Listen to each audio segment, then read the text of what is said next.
I'm back and I'm pissed off. I'm tired of hearing how this Dr. Tiller was a martyr for women. He single-handedly murdered 60,000 children.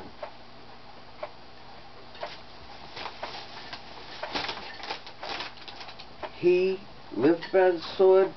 I suppose he could die by the sword. That wingnut that shot him was just that. It wasn't the whole pro-life movement that shot this guy. He's been killing babies for 35 years. He says that it's for women whose health is in danger. In my 68 years of living, I've only known one woman to die in childbirth. And I know a lot of people. You mean to say he found 60,000 women that were in danger of dying during childbirth? These babies were inconvenient to their mothers. That's all. President Obama himself was inconvenient. His mother had an affair with a married man. He didn't want that child. If he did, he didn't stick around very long. He left her. And then she married again, and he was inconvenient then too. So she shipped him from Indonesia to Hawaii for his white grandparents to raise him. So if they made abortion retroactive and gave his mother a second chance, maybe I'd be for it.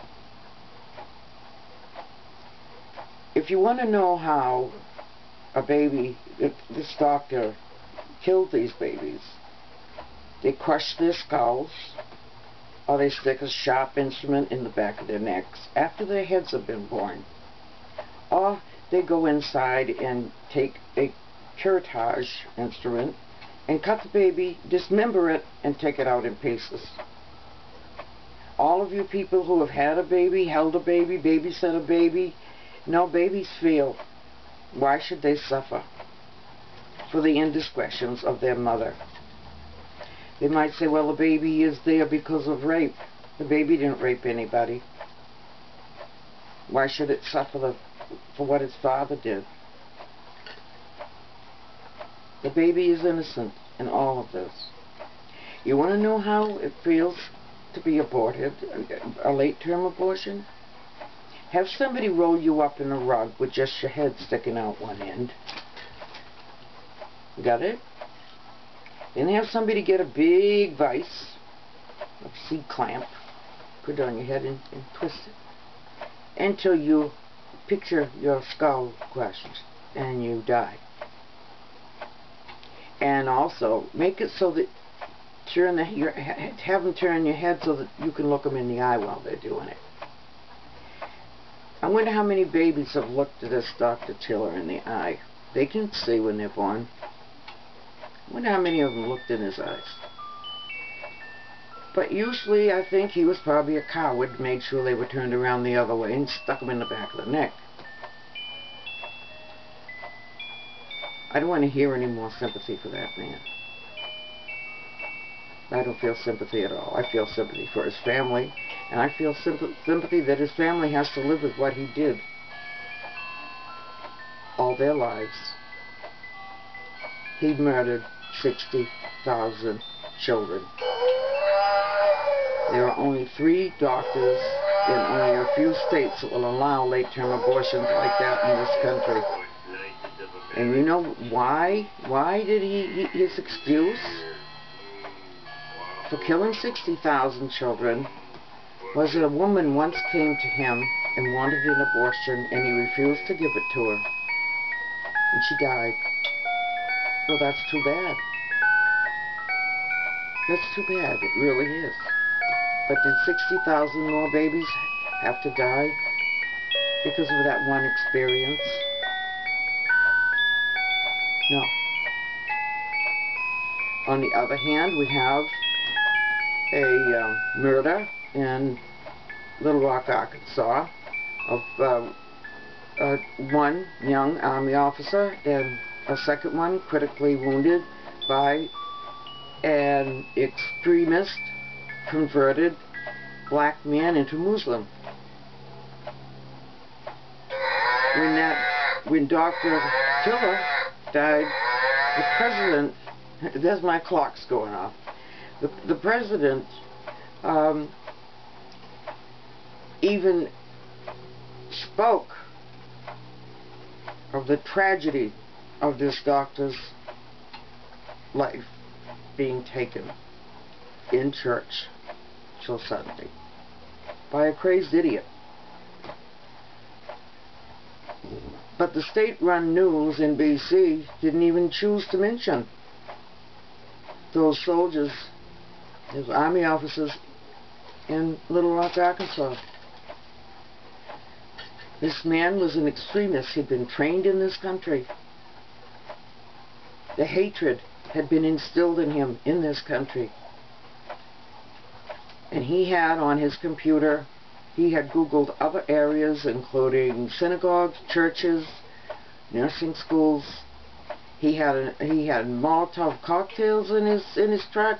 He had silencers for his weapons. He was on a mission. He didn't get to kill as many as he wanted, and there are 300,000 of those supposedly people like that in this country now. So when Obama gets done with his apologies over across the ocean and trying to still put down George Bush, how many presidents have you known? I don't remember Reagan, after the mess Jimmy Carter created. I don't remember Reagan ever saying, this is Carter's fault, Carter's fault, Carter's fault. He didn't. He just picked up and made a great run at putting this country back on its feet, which he did. I don't remember Clinton saying Reagan, Reagan, Reagan. I don't remember George Bush blaming everything on Bill Clinton. He could have. Bill Clinton's the one that dilly-dallied around while they were planning this 9/11 attack. They started planning it when Bill Clinton was in office. I don't remember George Bush ever going back and saying this was the fault of Clinton. It isn't done. A president does not tear down his predecessor. George Bush did a fine job. The loony left has never been happy with the fact that they lost in 2000 and 2004. And so, no matter what George Bush did, it was the wrong thing. But Obama has got to step up and man up. This is his recession now. This is his threat from radical Islam people. He's going to have to deal with it. And I think that maybe thousands more will have to die before. Now, I don't think it's a matter of if, I think it's when and where. They're going to show Barack Obama who's boss. It's not funny. Because Barack Obama's on another apology tour. Couldn't be bothered to go to Israel, our staunchest ally in the Middle East. At least he didn't bow to the king this time. Wasn't that cute? I'm not thrilled with the $91,000 dinner date for Michelle Obama. I think Obama himself should pay for that. He's the one that made the promise.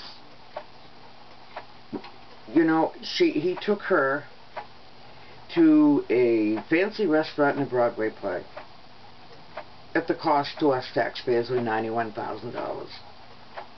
You know, most people these days can't even afford to go to McDonald's on a movie. I don't agree with this arrogant man pulling this off when we're in a recession and people are losing their jobs. Over 500,000 jobs last month were lost. See you.